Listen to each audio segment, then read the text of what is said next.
ক্ষমতায় আসার পরে প্রথমত আমি একটা ডিসক্লেমার দিয়ে শুরু করি। সেটা হচ্ছে যে আশেপাশে যে ছাত্র দলের ভাইরা থাকেন, এটা আমি আপনাদেরকে ক্লিয়ার করতে চাই যে আপনাদের সাথে আমাদের কোনো শত্রুতা নাই, এবং আমরা আপনাদের পক্ষে ছিলাম সবসময় যখন আপনারা নির্যাতিত হয়েছেন, এখনো পক্ষে আছি। এবং আপনাদেরকে আমাদের কথাগুলো বুঝতে হবে।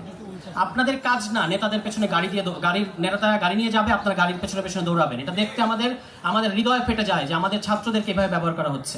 আর কোথা থেকে নেপো কিডসরা আসবে, তারা অক্সফোর্ডে পড়ে, তারা কেমব্রিজে পড়ে, তারা দেশের বাইরে থাকে, ওই নেপো কিডসরা এসে বিসিবি দখল করবে। আমাদের ছাত্র দলের ভাইদের যদি অ্যারেঞ্জমেন্ট পছন্দ হয় আমাদের কিছু বলার নাই, কিন্তু আমার ধারণা আপনাদের এটা পছন্দ হওয়ার কথা না। আমরা আপনাদেরকে অপমানিত হতে দেখে যখন দেখি যে আপনারা বড় নেতাদের গাড়ি পিছিয়ে পিছিয়ে দৌড়ান, ক্রাউডকে আপনারা এভাবে সরান, তখন আমাদের কিন্তু আমরা কষ্ট পাই, আমরা অপমানিত বোধ করি। ফলে আমরা আপনাদের সমব্যথী। আমরা জানি যে আপনাদের কষ্ট হচ্ছে, কষ্ট লাগে।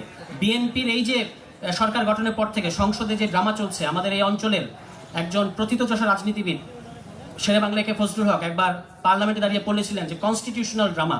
তো এখন যে ড্রামা, যে নাটক মঞ্চস্থতে আমরা দেখছি, এই নাটকের কিন্তু সবাই কিন্তু কুশীলব না। সবাইকে আপনারা ওখানে দেখতে পাচ্ছেন, পার্লামেন্টের ভেতরে আমরা দেখতে পাচ্ছি বেশিরভাগই দর্শক, তাদেরকে বলা হয়েছে মুখ বন্ধ রাখতে হবে। কিভাবে এটা আমরা বুঝি?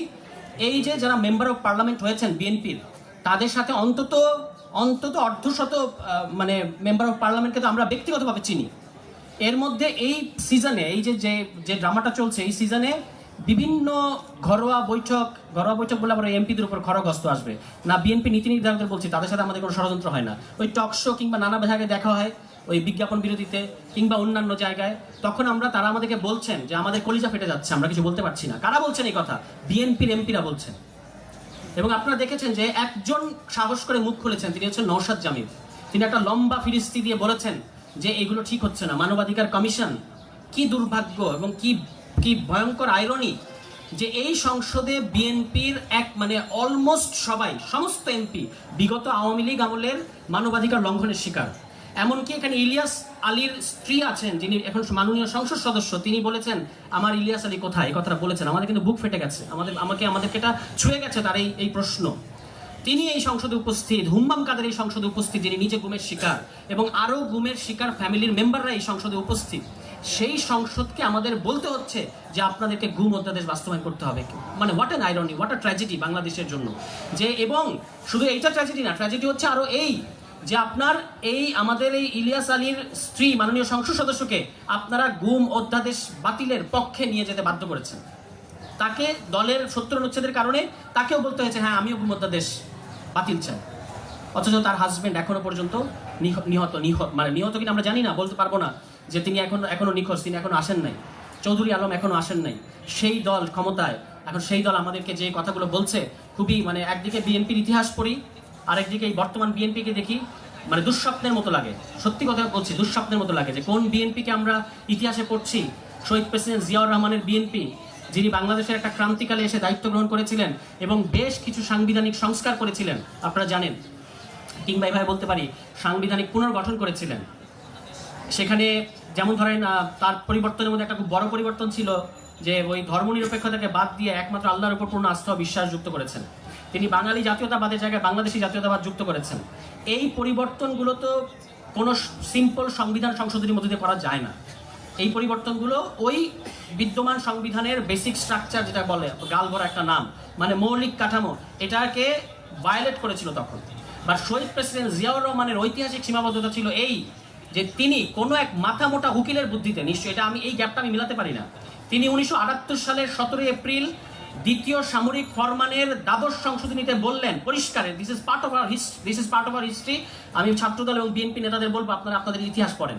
সেখানে তিনি বললেন যে আমাদের সামনে যে নির্বাচন হবে 79 সালে, ওই নির্বাচন হবে একই সাথে আইনসভার নির্বাচন এবং গণপরিষদ নির্বাচন।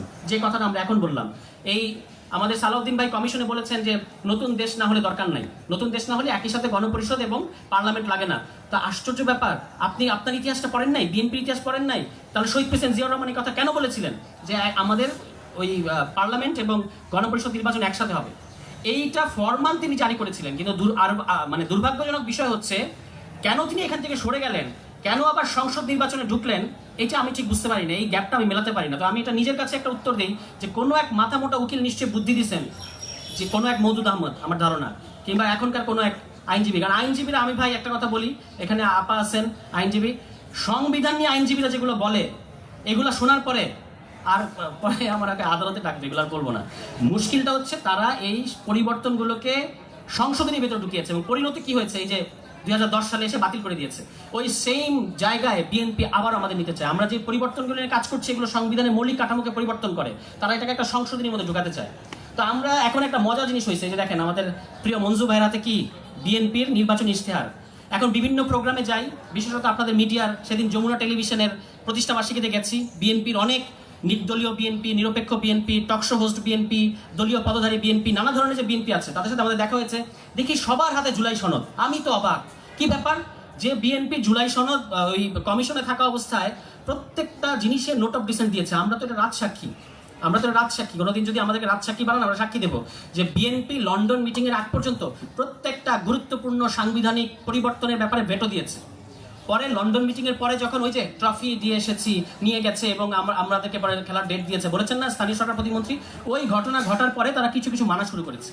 তো সেই বিএনপি এখন জুলাই সনদ নিয়ে ঘুরে সর্বত্র আমাদেরকে জুলাই সনদ দেখায়। তা আমি তাদেরকে বলি, ভাই আমাদের মাথায় জুলাই সনদ স্ক্যান করা, আপনি আমার সামনে জুলাই সনদ আনলে হবে? আর আমাদের অবস্থা হচ্ছে আমরা এখন বিএনপি নির্বাচনী প্রতিশ্রুতি নিয়ে করি। কেন? কারণ আমরা দেখি যে বিএনপি কোথায় কোথায় এটা মানতেছে না। তো এখন বসে বসে দেখতেছিলাম যে পাতায় পাতায় তো তারা লঙ্ঘন শুরু করে দিয়েছে, অক্ষরে অক্ষরে নাকি বাস্তবায়ন করবে, অথচ নিজেদের এই যে ইশতেহার সেটা তারা পাতায় পাতায় ইতিমধ্যেই ভায়োলেট করা শুরু করেছে। তো তাদের আমি বলেছিলাম যে অক্ষরে অক্ষরে মুনাফিকি না, মুনাফিকি বললে তারা রাগ করে, অক্ষরে অক্ষরে হিপোক্রেসি, অক্ষরে অক্ষরে হিপোক্রেসি। তারা বলছে আমরা কলমের ওই যে আঙ্গুলের দাগ মোছার আগেই নাকি তারা কি করেছে, ওই ফ্যামিলি কার্ড এবং কৃষক কার্ড দেওয়া শুরু করেছে। আমরা দেখতে পাচ্ছি যে আপনি আঙ্গুলের দাগ মোছার আগেই গণভোট মুছে দিয়েছেন। গণভোট এখন আপনাদের কাছে কুইনাইন হয়ে গেছে। বলেছেন তারা সংসদে যে গণভোট হলো কুইনাইন, এই কুইনাইন আমাদেরকে জোর করে খাওয়াইছেন। আমি একটা সিম্পল প্রশ্ন করি, আমাদের মাননীয় প্রধানমন্ত্রী, তাকে আমি অত্যন্ত পছন্দ করি, রেসপেক্ট করি, তিনি আমার দেশের প্রধানমন্ত্রী। আপনি গণভোটের পক্ষে বলেছেন যে দয়া করে গণভোটে হ্যাঁ ভোট দেবেন। এটা তো এখন দেখলাম যে এই গণভোটটা বিএনপির মধ্যে একটা গৃহ বিবাদ সৃষ্টি করছে। গৃহ বিবাদ মানে কি? বিএনপি ওই কালো ঘরে মানে অন্ধকার ঘরে কালো বিড়াল খুঁজতেছে। বিএনপির এক পক্ষ বলছে এটা আমাদের মাননীয় পিএম ভাইয়ার বলার কথা না গণভোটের পক্ষে, কিন্তু বিএনপির ভেতরে কোনো এক গুপ্ত অংশ তাকে যেটা বলিয়েছে, হায় হায় কি এক অবস্থা, এখন তো আমরা ফান্দে পড়ে গেছি। কালকে আমাকে একজন বলেছে এই কথা, মানে এটা নাকি বলার কথা না, বিএনপির ভেতরে কোনো এক গুপ্ত অংশ তাকে যেটা বলিয়েছে এবং এটা এখন তারা খেসারত দিচ্ছে। কারণ বারবার আমরা এটা রেফারেন্স দিই যে আপনি তো গণভোটের পক্ষে বলেছেন। উনি গণভোটের পক্ষে বললেন, হ্যাঁ ভোট দিতে বললেন জানুয়ারি মাসে। আমি বিশ্বাস করি গোপন ব্যালটে আপনি হ্যাঁ ভোট দিয়েছেন। আমার তো মাননীয় প্রধানমন্ত্রীর ইন্টেনশন নিয়ে এক বিন্দু কোনো সন্দেহ নাই, তিনি যে গণভোটে হ্যাঁ ভোট দিয়েছেন এটা আমি নিশ্চিত। কারণ তিনি বেগম খালেদা জিয়া এবং শহীদ প্রেসিডেন্ট জিয়াউর রহমানের সন্তান, যাদের দুজনের সাথে দুই গণভোটের ইতিহাস জড়িত। তো আমার প্রশ্ন হচ্ছে আপনার প্রতি, আপনি গণভোটের পক্ষে ভোট দিতে বললেন, সেটা শুনে আমি আরেক দল করলো, আপনাকে তো মানি, আপনার কথা শুনে আমি গণভোটে হ্যাঁ ভোট দিলাম, আপনি নিজেও নিশ্চিতভাবে হ্যাঁ ভোট দিয়েছেন, এখন আপনি আপনার নিজের ভোটটা বাস্তবায়ন করবেন না? এই কথা দেখি আপনি আর তোলেন না। আপনি সংসদে বসে পত্রিকা পড়ছেন, খুব ভালো পত্রিকা পড়া, আমিও দৈনিক 8টা পত্রিকা পড়ি, কিন্তু বাসায় পড়ি আর কি। তো সংসদে কিন্তু পত্রিকা পড়া যায় না কার্যপ্রণালী বিধি অনুযায়ী, আপনারা জানেন। তো মাননীয় প্রধানমন্ত্রী নিশ্চয়ই কার্যপ্রণালী বিধিটা খেয়াল করেছেন যে ওটা 267 নাম্বার যদি ধারায় উনি দেখেন যে সংসদে কিন্তু পত্রিকা পড়ার নিয়ম নাই, কিন্তু উনি মাননীয় প্রধানমন্ত্রী পড়তে পারেন, এমনিতে বাসায় অনেক ব্যস্ত থাকেন, ফলে ওনার সময় থাকে না, উনি সংসদে এসে পত্রিকা পড়তে, এটা আমরা জাতি হিসেবে ছাড় দিতে প্রস্তুত আছি বা মেনে নিতে প্রস্তুত আছি। আপনাকে যেটা করতে হবে সেটা হচ্ছে রাজনৈতিক প্রশ্নে মুখ খুলতে হবে। সংসদে আপনার হয়ে আরেকজন কথা বলবেন, এই ধরনের প্রধানমন্ত্রী দেখতে আমাদের, আবারও বলছি, হৃদয় ফেটে যায় যে আমাদের প্রধানমন্ত্রী কথা বলেন না।